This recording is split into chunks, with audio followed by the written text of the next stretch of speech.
En Cara a Cara hablamos de los temas de la semana, los temas políticos de la semana con el doctor Jorge Rocha. Y nos acompaña Abel Salgado, él es aspirante a la alcaldía de Zapopan por el Partido Revolucionario Institucional. Comenzamos. A partir de este momento, estamos cara a cara con la política y sus protagonistas. Cara a cara con los temas sociales y económicos. Cara a cara con la agenda de Jalisco. En esta mesa caben todas las ideas. Promomedios Radio presenta Cara a Cara con el periodista Enrique Tusain.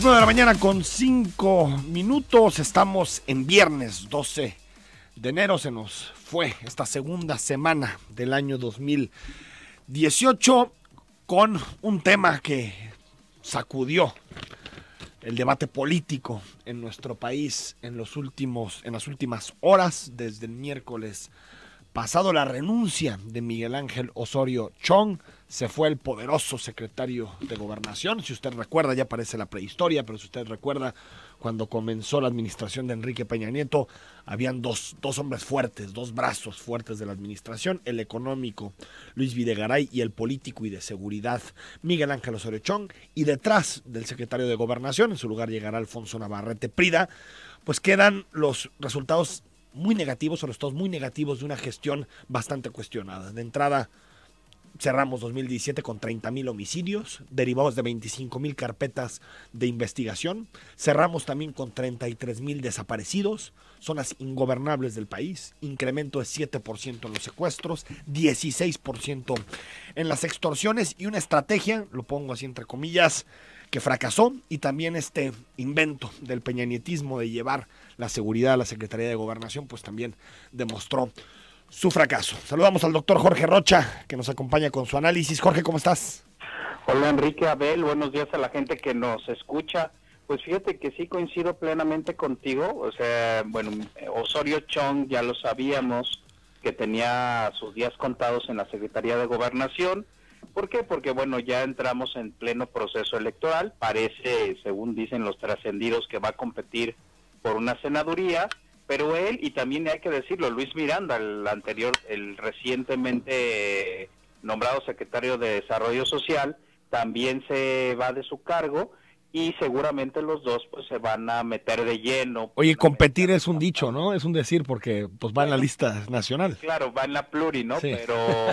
Pero sí, pero le va a pedir a Peña una senaduría, más bien. Claro, sí, es como el premio de consolación que le van a regalar, que Oye, además recordemos, premio después del desastre que nos deja, ¿no? Pues desde esta lógica yo creo que sí, claro. No, y además, ¿sabes qué? Recordemos que los legisladores, tanto diputados federales como senadores, que vamos a elegir el próximo 1 de julio, se van a poder reelegir. Ah, claro. Entonces, el señor Osorio Chong podría estar en ese puesto hasta por 12 años. 12 años, ¿no? O sea, siguiendo los pasos de Gamboa Patrón, ¿no? Exactamente. Pero más allá de esta parte más político-electoral, que seguramente los dos van a dedicarse de lleno a la operación política, me parece que el saldo que deja Osorio Chong en la Secretaría de Gobernación pues es bastante gris. ¿Por qué? Porque básicamente los temas fundamentales de conflicto interno en el país no se resolvieron. Tú ya decías el tema de seguridad. De hecho, acabamos el año 2017 como uno de los más violentos en los últimos años. El más, Jorge. Así es. Desde que hay registro en este país es el más violento. Es el más violento. Tenemos el caso Ayotzinapa, que nunca se resolvió. Es decir, ahí nos quedamos exactamente igual. Tenemos también el tema de la reconstrucción después de los sismos del año pasado, donde se hablaron de muchísimas cosas que al final no quedó básicamente nada. Y también recordemos, y pongo sobre la mesa, el tema del conflicto con la Coordinadora Nacional de Trabajadores de la Educación, que fue un conflicto muy fuerte a principios del sexenio, que la verdad fue un asunto que tampoco se terminó de resolver.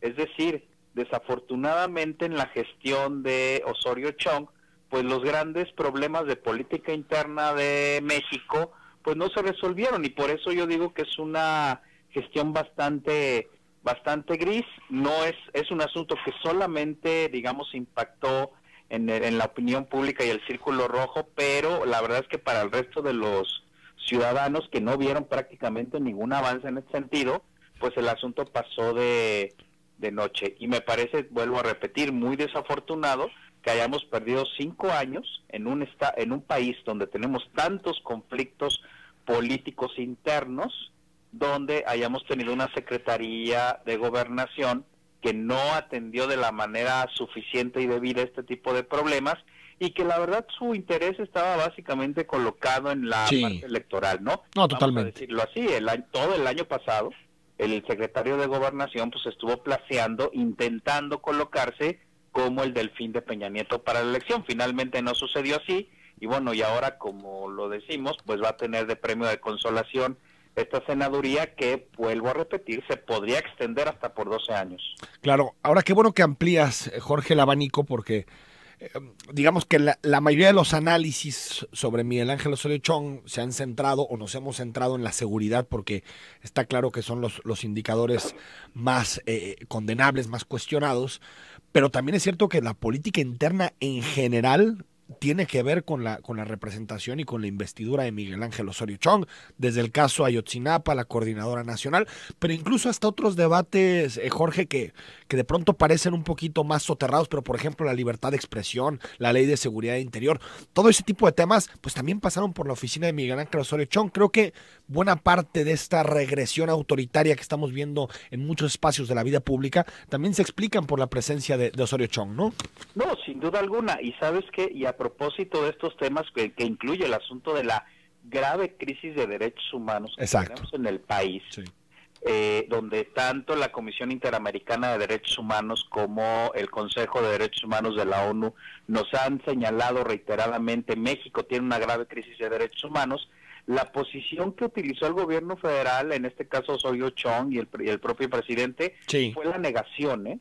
Y aquí sí hay una diferencia con sexenios anteriores, porque todavía con Calderón y con Fox a regañadientes, pero sí aceptaban, ¿no? Este problema, y decían, bueno, sí, efectivamente, pero en este caso, o sea, este sexenio se caracterizó por una negación absoluta. Recordemos estas muy desafortunadas críticas que se hicieron, por ejemplo, a Juan Méndez, el relator de tortura, al que dijeron que estaba en estado inconveniente cuando hizo el informe, o incluso esta embestida que hubo contra Emilio Álvarez y Casa cuando todavía era secretario de la Comisión Interamericana de Derechos Humanos. Es decir, esta lógica de negación a mí me parece muy, muy lamentable, y es otra de las cosas que seguramente ya cuando se haga una evaluación más sopesada de lo que ha sido o lo que fue la gestión de Osorio Chong, pues se va a tener que decir, ¿no?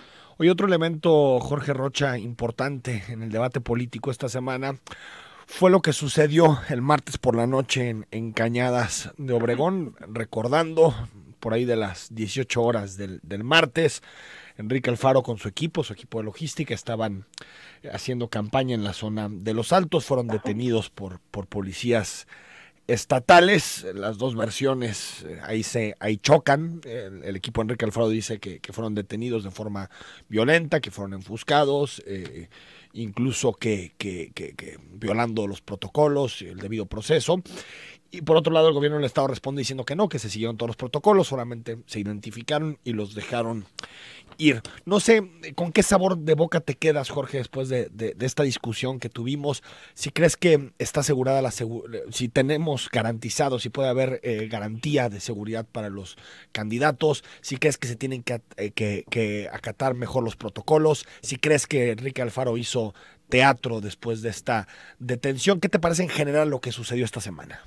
Mira, yo sobre este tema tendría dos opiniones. La primera es que, bueno, ahora sí le tocó a Alfaro, y en este caso de rebote al gobernador, pues conocer lo que está pasando en las regiones de Jalisco, donde hay una situación a veces de ingobernabilidad, donde hay municipios que están tomados por la delincuencia organizada y donde la fuerza única lo que hace para supuestamente defender derechos es detener a las personas, violando un principio constitucional, porque efectivamente, aunque Alfaro hubiera ido en convoy, pues hasta donde entiendo ninguna de las versiones decía que se había, digamos, hecho ningún tipo de infringir la ley. Entonces no había ninguna razón para para detenerlo, ¿no? Sí, dicen que es Entonces, protocolo el fiscal, ¿no? Que cuando ven un convoy de esas características suelen detenerlos, ¿no? pues sí, pero También hay que ver la constitucionalidad de ese tipo de medidas, claro, ¿no? ahí hay un tema de constitucionalidad Sí. en el que yo nunca he estado de acuerdo, es decir, hay un libre tránsito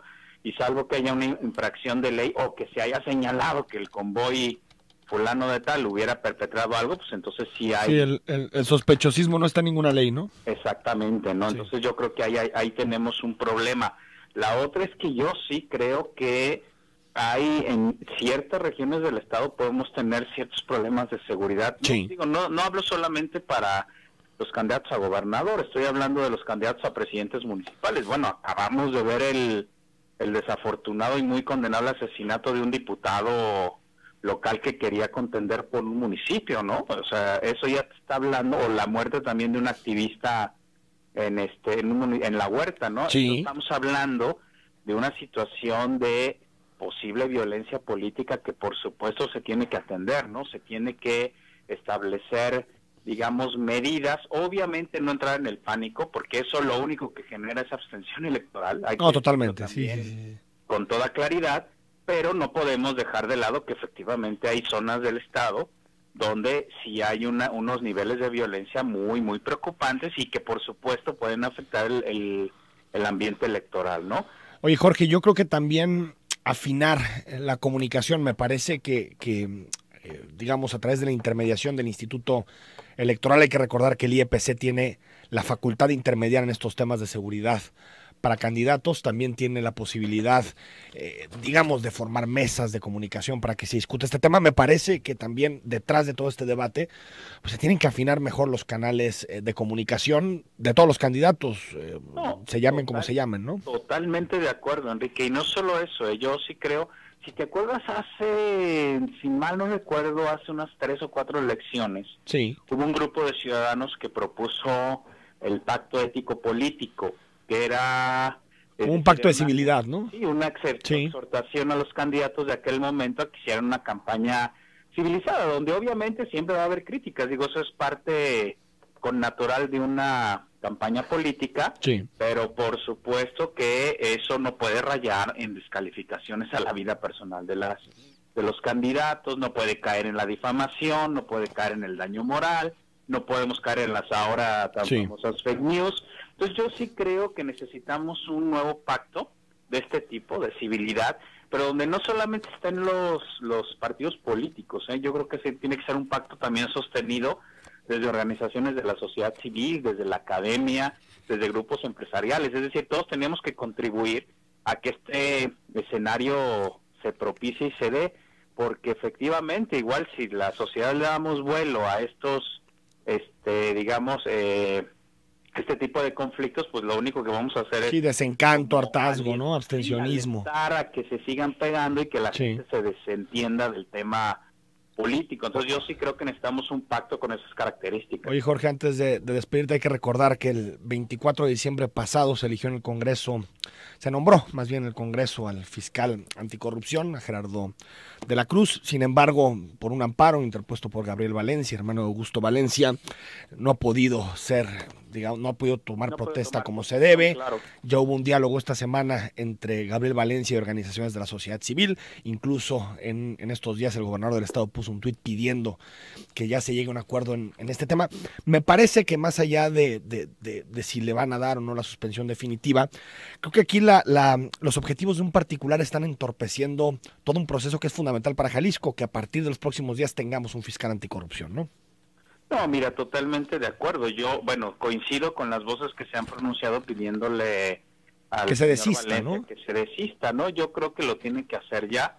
Entiendo que, bueno, hoy en la mañana estaba leyendo que parece que el amparo ya está por resolverse. Sí. Y ya ayer se iba a resolver, pero se pasó para el día de hoy. Se hizo una ampliación del término, pero yo espero que sea cual sea el resultado, ya el señor Valencia diga, pues bueno, ahora sigue en aras del bien común y de la civilidad política, se desista de este recurso. Y aparte hasta del conflicto de interés, ¿no? Exacto, no, y ¿sabes qué? Yo creo que esta parte donde los ciudadanos tenemos que poner digamos, lo que nos corresponde para que las cosas caminen, ¿no? Es decir, de repente sí,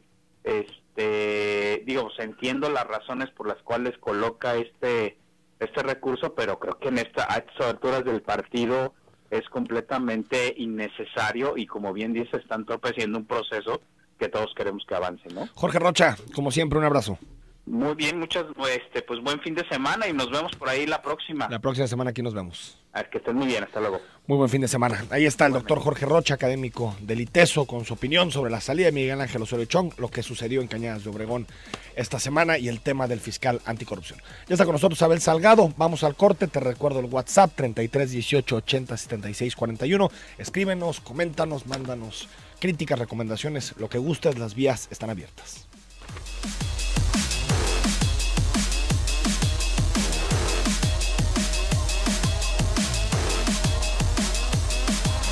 Los temas con los que comenzamos esta edición de Cara a Cara. Te recuerdo el WhatsApp 33 18 80 76 41. Si quieres opinar sobre la salida de Miguel Ángel Osorio Chong, sobre lo que sucedió en los Altos de Jalisco, la detención del convoy de Enrique Alfaro y las versiones encontradas entre el candidato, el precandidato todavía, y el gobernador del estado, o también sobre el tema del sistema estatal anticorrupción y el nombramiento del fiscal anticorrupción.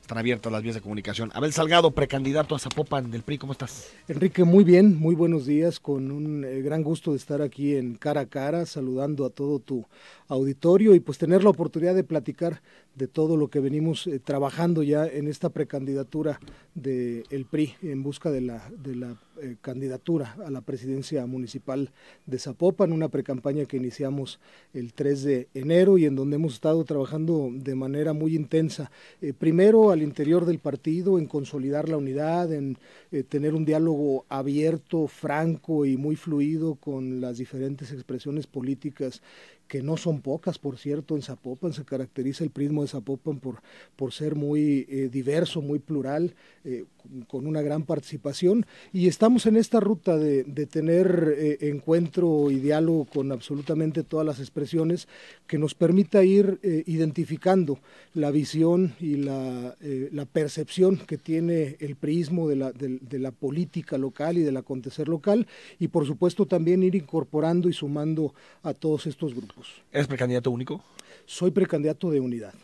Único. Es diferente. Bueno, de unidad. El concepto es un poquito déjame, ese es más el léxico interno del PRI, lo entiendo, pero único, es decir, no hay otro que aspire a ser candidato. No hay otro, pero yo digo que es una candidatura de unidad porque es una candidatura que se construye a partir de los consensos, a partir de un ejercicio político interno en donde se van construyendo acuerdos y donde se van decantando las cosas para que al final pueda darse, es decir, no vas a competir con nadie. Candidatura de unidad. No hay otro precandidato en este momento inscrito. Lo único que falta es que el consejo te determine como candidato, defina que eres. La convención municipal. Habrá una convención municipal que es integrada por el consejo político municipal, que es integrada por la representación de sectores y organizaciones y que se integra también en otro 50% por una planilla de representación territorial que deberá incluir a un número paritario de delegados por parte de las diferentes secciones electorales que tiene el municipio. ¿Te parece que eso es democrático, Abel Salgado?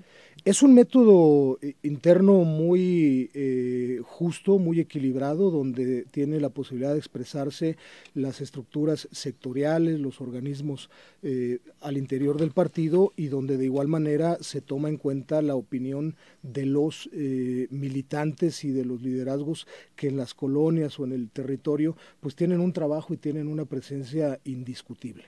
¿Por qué aspiras a la presidencia municipal de Zapopan? ¿Cuándo tomaste la decisión? Tu nombre se escuchó, si mal no recuerdo, en 2015 también como un aspirante, has sido diputado federal, has tenido trabajo en el municipio de Zapopan. ¿Por qué decides en este momento aspirar a la presidencia municipal? Fíjate, Enrique, que ha sido un proyecto que he venido construyendo a lo largo de los años. Yo he participado en la vida pública del municipio de Zapopan desde hace un poco más de 20 años. Y siempre cuando uno participa y uno se involucra en todas estas actividades, pues por supuesto que el tener la posibilidad de encabezar y de dirigir los esfuerzos de tu tierra, de tu municipio, pues es un anhelo que seguramente muchos que nos dedicamos a esta participación política tenemos. Es un proceso que se ha venido dando a lo largo de los años. Yo te quiero decir y le quiero compartir al auditorio, pues desde que yo era muy niño, tenía 5 o 6 años, y que tuve la oportunidad de ver a mi padre siendo presidente municipal de Zapopan, y cómo desde la presidencia municipal fue un liderazgo que logró transformar y que estuvo buscando cómo mejorar las condiciones de vida de los zapopanos, en aquel tiempo un municipio eminentemente rural, con características muy distintas a las que hoy tenemos. Pues desde entonces me surgió esta inquietud y este interés de participar en la vida política y de algún día tener la posibilidad de ser en este momento presidente municipal de Zapopan, porque en este momento se dan las condiciones y se generan las coyunturas para poder tener la candidatura. Yo creo que en esto uno no está donde quiere estar, sino donde se puede estar, y mi proceso de desarrollo político ha sido así. He tenido la posibilidad de ser diputado local por el Distrito 4, regidor del Ayuntamiento de Zapopan en una de las oportunidades en que busqué la candidatura a la presidencia municipal, y que por estas mismas circunstancias y coyunturas no se dio, y posteriormente fui diputado federal por el Distrito 6. Hoy he pasado por diversas responsabilidades públicas, he adquirido experiencia, me he preparado, me siento muy consolidado en el tema personal, en el tema familiar, en el tema académico, y quiero poner a disposición y al servicio de mi municipio de Zapopan pues todo esto que sé que puede aportar y que seguramente va a contribuir a que Zapopan sea un lugar mucho más digno para vivir y para desarrollarnos. ¿Eres el candidato Arturo Zamora? ¿Él te puso? Soy el candidato del PRI, te vuelvo a repetir. ¿Tienes amistad con Zamora? Indudablemente, tengo una ¿Has hecho relación, trabajo político tengo con él? Una cercanía, tengo un afecto con él, como lo tengo con el gobernador del estado, que es una gente con la que me tocó crecer políticamente desde la dirigencia juvenil, y como la tengo con muchísimos otros priistas que han tenido su paso y su oportunidad tanto en el municipio de Zapopan como en otras. Pero con quien haces grupo político es sobre todo con Zamora, ¿no? No dudo que tengas una relación con el gobernador. Tengo una gran identidad con Arturo Zamora, como tengo también una gran identidad con el gobernador del estado. El PRI gobernó, Abel Salgado, Zapopan el pasado trienio con Héctor Robles, antes con Héctor Bielma, si me remonto un poquito más, incluso con Arturo Zamora. En su momento, ¿qué hizo mal el PRI en esas administraciones? Tú haciendo una autocrítica, porque creo que para pedir que los ciudadanos te den otra vez la confianza, pues también tienes que hacer un diagnóstico y saber exactamente en qué te equivocaste. El balance que tú haces, estos años que gobernando Zapopan, este tipo de cosas no las pudimos resolver. Mira, tal vez los temas que tienen que ver con la consolidación de una mayor y mejor infraestructura en el municipio. Yo estoy convencido de que el PRI es un partido que le da una especial importancia y una prioridad a la política social, en donde se ha buscado desde los gobiernos municipales priistas pues erradicar y combatir este asunto tan lamentable y tan doloroso que es la desigualdad social que existe en el municipio. Parece que las diferentes administraciones han hecho un importante esfuerzo por contribuir y por acortar esa brecha que existe entre los zapopanos, que prácticamente carecen de todos los servicios y de cualquier tipo de infraestructura y de oportunidades, con los zapopanos que prácticamente tienen... O sea, la desigualdad, no logramos atacar ese tema. La desigualdad es un tema que se ha trabajado, y la política social ha sido una divisa fundamental. Pero no lograron hacer cambios de fondo. Se hicieron cambios importantes y se hicieron cambios sustanciales. Sin embargo, el crecimiento de la población, el crecimiento de la ciudad, la falta de planeación urbana que hay en el municipio, pues sigue generando que esta problemática crezca y se reproduzca.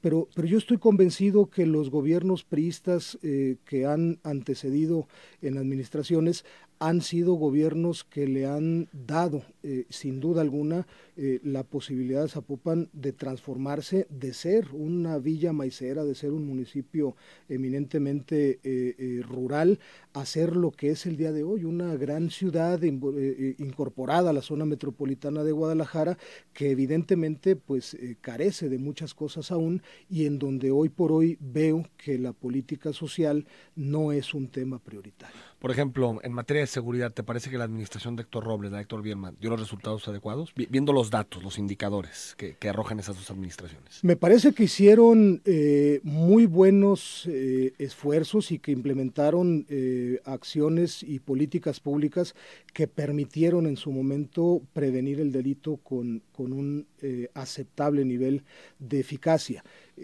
Hoy, si lo podemos ver y lo analizamos objetivamente, así como lo tocaste en tu entrevista con el alcalde actual, pues el tema de la prevención del delito no ha funcionado. Yo he estado caminando las colonias de Zapopan, he estado platicando mucho con la gente y escucho como una de las principales quejas y uno de los principales reclamos que existen es justamente que no hay una presencia de la policía municipal, que no hay patrullaje, que lamentablemente, pues yo no sé aquí qué es lo que esté sucediendo, pero aparentemente esta policía que debería estar dedicada a prevenir y a proteger a la ciudadanía de la delincuencia, no está cumpliendo cabalmente con esta función, y yo creo que en un diagnóstico muy objetivo podemos decir que la prevención del delito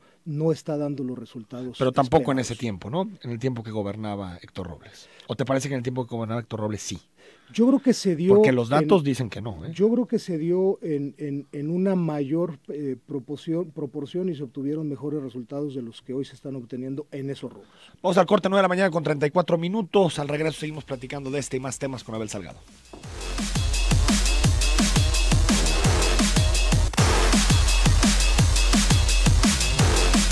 9 de la mañana con 37 minutos. Gracias. Están llegando mensajes de WhatsApp, preguntas, comentarios para Abel Salgado. Él es precandidato del PRI a Zapopan. Te recuerdo que la precampaña empezó el 3 de enero y termina el próximo 11 de febrero. Y la convención, Abel Salgado, sería esos días, ¿no? 9, 10, 11 de febrero. El 11 de febrero está establecida en la convocatoria. Esa es la fecha en la que se va a llevar a cabo la convención, y bueno, posterior a eso entraremos en una etapa de veda electoral hasta que se abran las campañas constitucionales, que en el caso de los municipios será el 29 de abril. El 29 de abril. Así es. Es decir, son serán 2 meses, 60 ¿no? días de campaña constitucional para poder desahogar esta jornada electoral el día 1 de julio. Ahora, sé que estamos en un momento, y esto también los radioescuchas lo deben de saber, porque están llegando muchas preguntas directas de propuestas, iniciativas. La ley es muy restrictiva en este momento. Abel Salgado se tiene que dirigir sobre todo en estos momentos a los militantes, a los simpatizantes, y yo también le tengo que hacer preguntas que vayan más relacionados con eso. Pero más allá de propuestas, iniciativas, en materia de seguridad, que es el tema que más le importa a los zapopanos, y eso no tengo la menor duda, y que seguramente más le importa a los militantes de tu partido. ¿Qué harías distinto, ya no en políticas públicas específicas ni propuestas específicas, en materia de enfoque?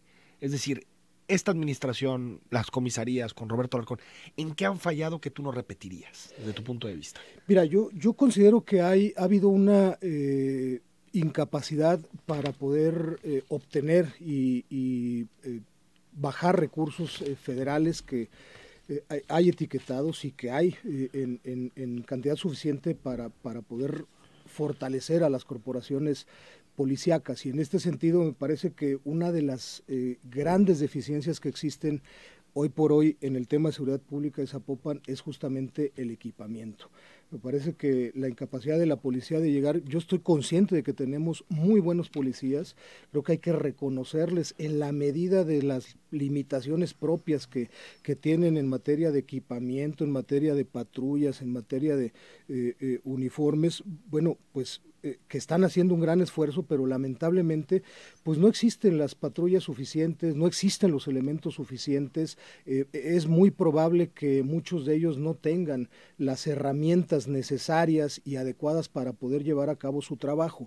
Esto impide que el policía tenga una proximidad y tenga una cercanía con el ciudadano.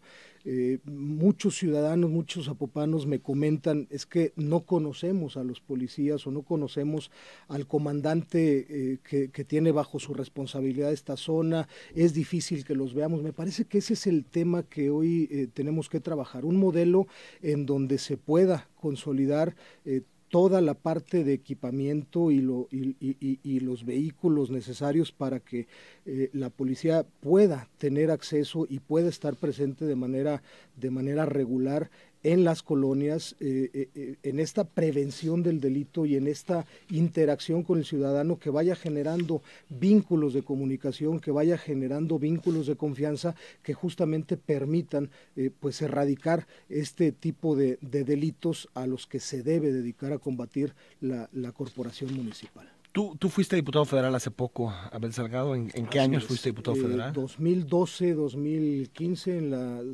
legislatura 62. ¿Qué autocrítica, qué responsabilidad tomas por las decisiones que se tomaron en el Congreso Federal? Gasolinazos, leyes que tienen que ver en materia fiscal, los proyectos de reformas del presidente Enrique Peña Nieto. ¿Qué responsabilidad tomas y si crees que de alguna forma apoyaste cosas como el gasolinazo, por ejemplo?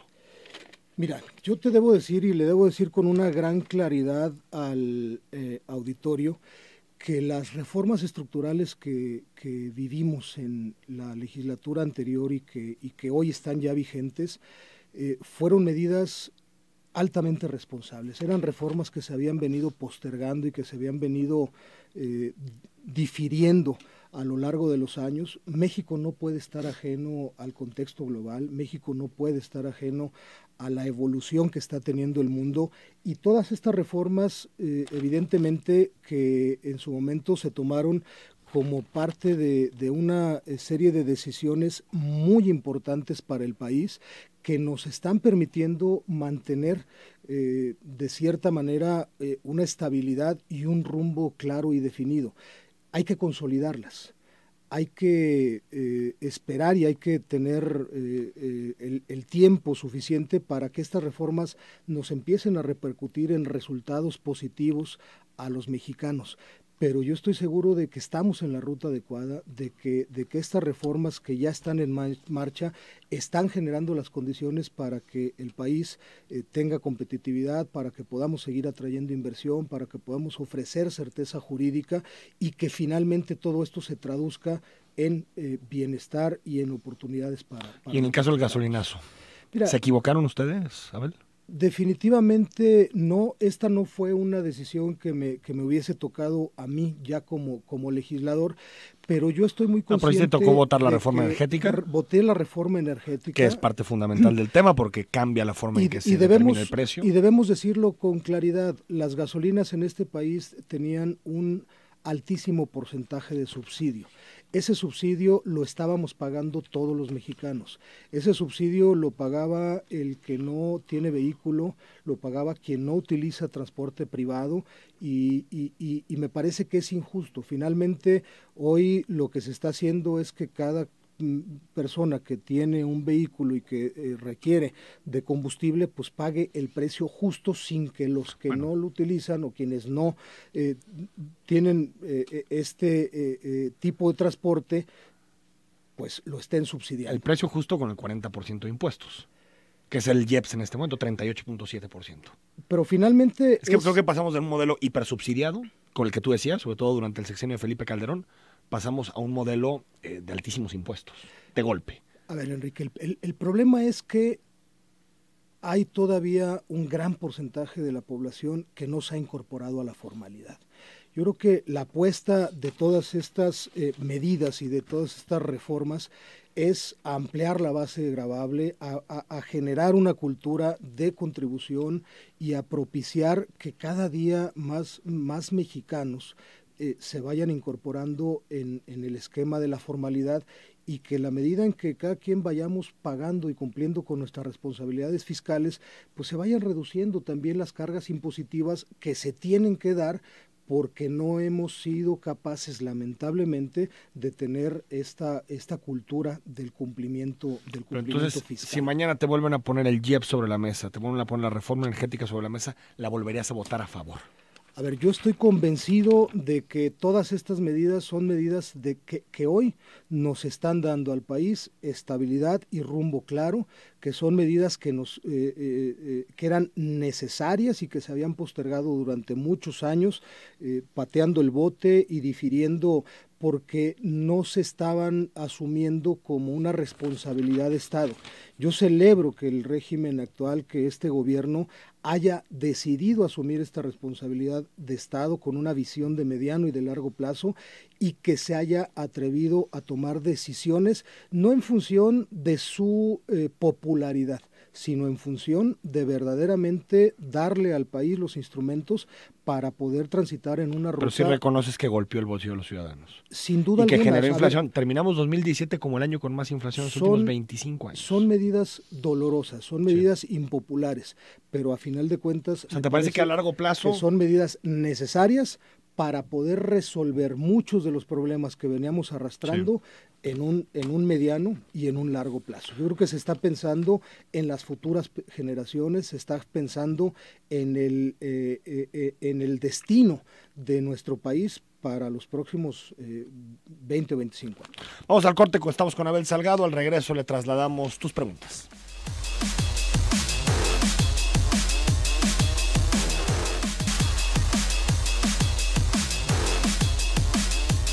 9 de la mañana con 50 minutos. Gracias por acompañarnos. Estamos en viernes 12 de enero, segundo viernes de este 2018.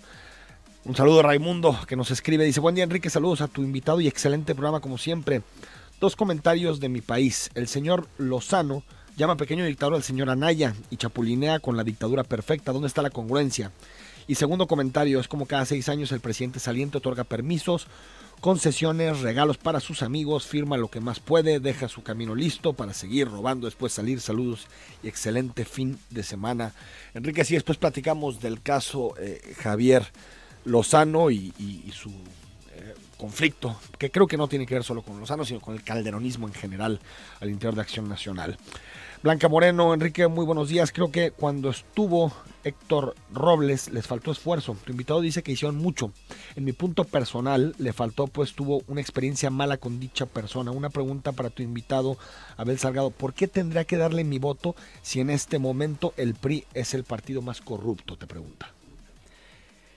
Mire, en realidad todo partido puede ser señalado de corrupto. Yo creo que los partidos son la forma y el contenido somos las personas. Y hay personas de todo tipo en todos los partidos políticos. Yo estoy convencido y estoy seguro de que se tiene que erradicar la corrupción, no de los partidos políticos, de la sociedad mexicana.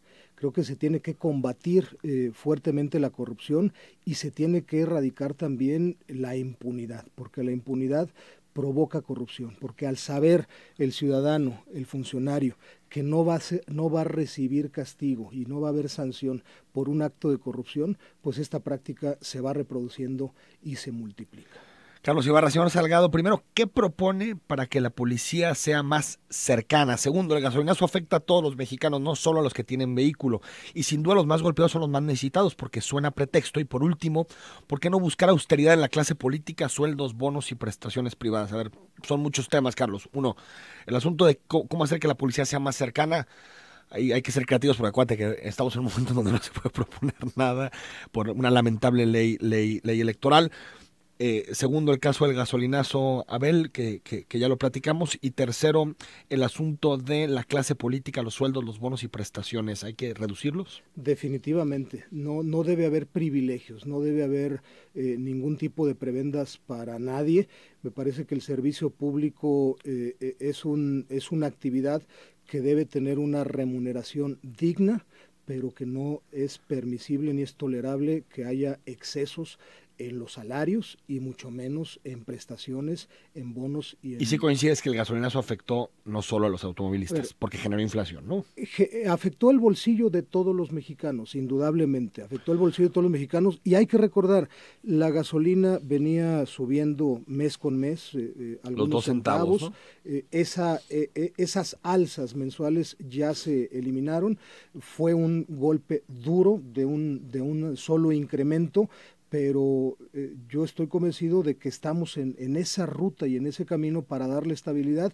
¿Qué haría falta? Y lo comentábamos ahorita en el corte, bueno, pues buscar la manera en que todo ese impuesto que se paga por el consumo de gasolina se destine a generar un sistema o sistemas de transporte eficientes que justamente nos permitan evitar el uso del automóvil y por ende consumir menos gasolina y beneficiar el bolsillo de todos los mexicanos. Juan Carlos Espinosa, que nos hace un análisis interesante del caso de Osorio Chong, dice cómo se puede interpretar la salida de Chong tomando en cuenta que su partido, Encuentro Social, apoya a AMLO y uno de los operadores de la Secretaría de Gobernación ya está en el círculo cercano de Obrador. ¿Podemos hablar de una traición a Peña o será un caballo de Troya? La próxima semana tenemos mesa de análisis y discutimos este tema en particular. Juan Carlos, a tu invitado le digo que solo está perdiendo el tiempo, va a ganar Lemus, porque ha hecho bien las cosas, que no entienden que la gente está harta del PRI, porque son unos ratas sinvergüenzas y son los causantes de todos los males del país.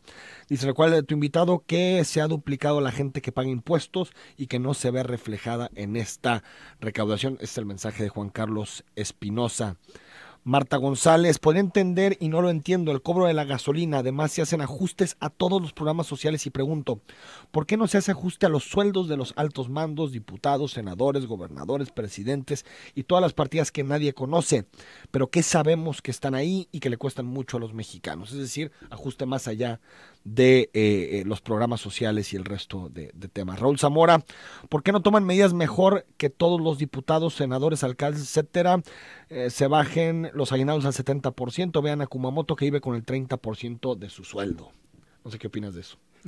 No, bueno, a ver, en el tema de los salarios yo considero que es importante reconocer primero en el ámbito de lo que puedo yo decir, se tiene que hacer un ejercicio de austeridad, se tiene que hacer un ejercicio en el que se evite el dispendio y el despilfarro de recursos, y si todo este ahorro se puede canalizar y se direcciona hacia la generación de programas sociales que potencialicen las capacidades de las personas, que generen verdaderamente oportunidades para que las personas se incorporen a la vida productiva y puedan ser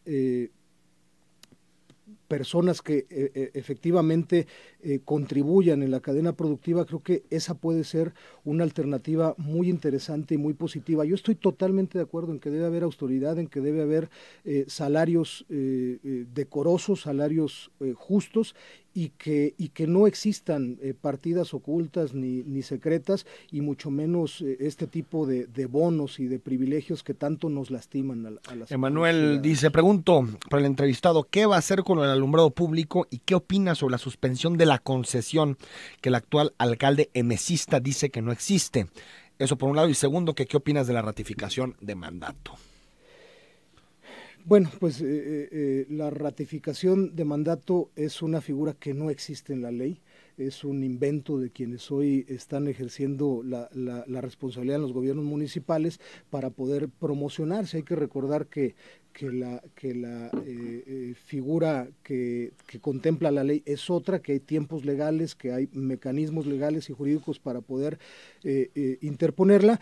Y al respecto de lo del alumbrado público, me gustaría compartirte, Enrique, y compartir la auditoría. Anoche tuve la oportunidad de ir a una rodada de bicicleta con un grupo de chavos ahí en la Colonia Constitución, que me hicieron el favor de invitarme, Rueda la Consti, y me pude percatar rodando por algunas calles de la Consti y de la cabecera municipal de Zapopan y colonias aledañas, cómo el tema del alumbrado público y las condiciones de los servicios públicos, particularmente el aseo, la recolección de basura y las calles se encuentran en condiciones verdaderamente deplorables. Yo creo que sí es un tema que se tiene que revisar con mucho detenimiento, porque lamentablemente cuando tienes una calle oscura es un ambiente muy propicio para que se generen y se lleven a cabo delitos.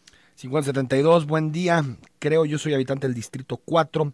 Solo lo vi cuando andaba en campaña, cuando fue diputado, y jamás lo volví a ver. Es igual que todos los priistas, te comenta Arturo Mendoza. Buen día. Pido que no invadan las calles y cocheras en su edificio del PRI cuando estén en reunión. Molestan a los vecinos. ¿Dónde está el edificio del PRI? El edificio del PRI está en la Unidad República, ahí en una cuchillita entre la calle 16 de septiembre y la avenida Hidalgo, y con mucho gusto tomo nota de esta petición, porque nuestra intención jamás es molestar ni incomodar a los vecinos. Hola, soy Luis. Una pregunta para tu invitado. ¿Qué planes de desarrollo para la zona de Tezistán? Bueno, es lo mismo, hablamos de las limitaciones que nos da la ley electoral. No podemos hablar en este momento de propuestas ni de planes.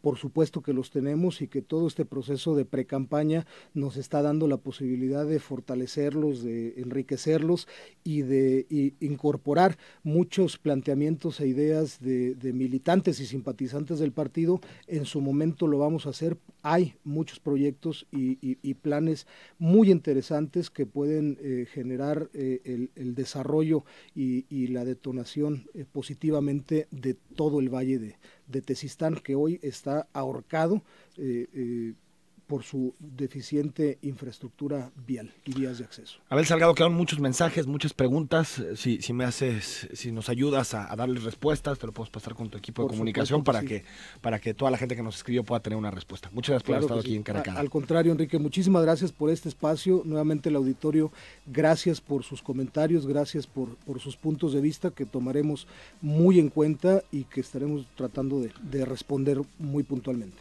Gracias a todos, buen fin de semana, nos escuchamos el lunes a las 9.